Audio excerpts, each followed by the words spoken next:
I believe you want to talk about. You ain't my daddy. Shut up. I'm gonna call your mama. I'm gonna tell your mama. How do you feel about him, man? What's going on? How you feel about him? Just getting older age, and I was just thinking and talking with one of my partners and stuff, and he just had a fresh kid, and you know, it's funny how things change when you don't have kids when you do, because you go from saying what you won't do, or I'm not talking to this. She got kids, you know. They be like, oh man, you know, she can have a kid or two, like, you know. So the dynamics change, but growing up and getting older, you start to see a lot more blended families, and so I just, you know, wanted to know how you feel about that, you know, coming from, I mean, really a solid broken foundation, you know what I'm saying? It was kind of both, you know what I'm saying? So how do you feel about blended families and stepchildren, to say, like? I always believe it takes a village. I do believe kids need mentors, healthy mentors. I do believe sometimes, you know, things don't work out and you go your separate ways, and as long as you find someone who's healthy for the situation, it's good. Like I said, children need a good father figure, a good mother figure. But I also believe on the other end that being a stepdad is a thankless job, because you take on full responsibility. You have to, and especially from a men's point of view, to be a man, you have to take on full responsibility of being the caregiver, the provider, this and that. But also you have restrictions. You know, it's not your child to really yell at or discipline if you want to. You know what I'm saying? You still have to go to mom. When it's my kid, I don't have to go to mom for anything. I may consult with her, but I still have to say, when it's stepkid, you're fully responsible. If I go to get something to eat for the other kids, I get something to eat for them. But if I want to, you know, if it's something else, I have to consult with her, you know. So I think it's a little bit of both. I know situations where it's been, you know, good to have somebody else in the home who's, you know, holding it down. And also, I know situations where it's been bad. Also, it confuses me when people do the same thing with a new parent that they could have did with the old one. And I know a lot of people are like, I'm not sticking around. I'm not staying with the kids. But a lot of our parents left, and we're still messed up. So, you know, I think it's a give and take. It's different situations and circumstances, you know. No, well, I respect that. I also feel similar to that. I just, I don't, because our great grandmother raised us to believe that when you date someone, get with someone, you have to accept their kids. You have to be fully responsible to accept what comes with this woman, you know, and vice versa.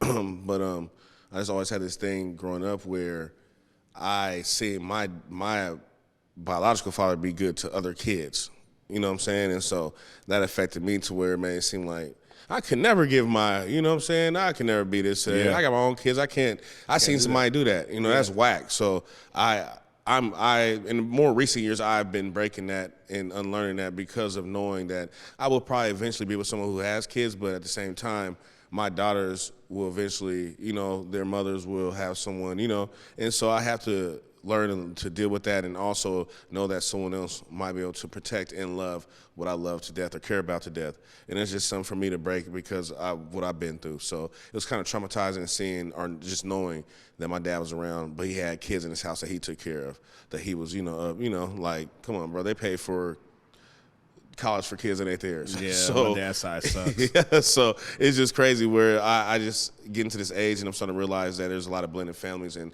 it's real. Like, when you have a kid that's with someone you're dating or someone that you're with, it's serious, and you can't really half-ass it. So it's just something I thought about and I wanted to talk about. But not only is it up to you as a man or woman who's coming into the kid's life, but it's also up to the man or woman who is the parent to vet who's coming into the kid's life. You know, a lot of people be so quick to fall in love because or just want somebody new. Yeah. They think about them, not think about the kid. So it goes both ways. It goes all ways, you know. I'm not against it, but also I think it has to be the right situation and the right people, the custodial parent and then the parent coming in, you know, the man or woman coming in. Because there's a lot of dudes who want to deal with bad kids. And there's a lot of women who don't want to deal with baby mama drama, you know. So it's situations that go hand in hand where you have to take into account who it is, what it is, and how it's going, and just be mature about it. A lot of people can't be mature about it. If it was like that, a lot of people wouldn't be born. A lot of people wouldn't have, like, seriously. There's certain situations where you guys should have just had sex. You shouldn't even have procreated, a kid. huh? Yeah, you guys it should have been no relationship. It should have been just get on, you know, seriously. Like, you have to, like, be real about it. It's like, some people, you know, everything's not a fairy tale. Everything's not Disney. Some stuff you could have just left alone or Did without. moved on from. Yeah, you know, men and women. So I think once we start being realistic and honest about stuff, it'll get a lot better. But until we stop living in this fairy tale land, That's just like we was talking about in our group chat that we have with Uncle Timo, when he was saying how he was and his testimony to us, and you know, like it's accountability. You got to check yourself. You know what I'm saying? Because it's going to happen so many times until you say, hey, well, this keeps happening because I keep doing like this or moving like that. So definitely respect that. You know what I mean? You can't just keep on having kids or keep on being a step. It's like, no, something's got to change. You got to do something different to get something different. So. no, yeah. I used to look down on people, or not look down, but just be like, people, I don't want kids. I'm like, man, you're crazy. It's a blessing. It's beautiful. And it's all that.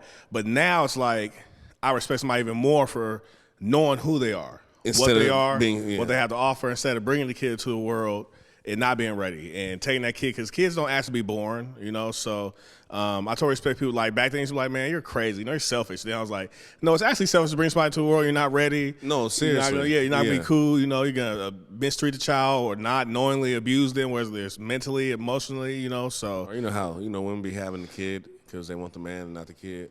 man, it happens all the time. It happens all the time, you know. Hate mail coming in. It's stupid.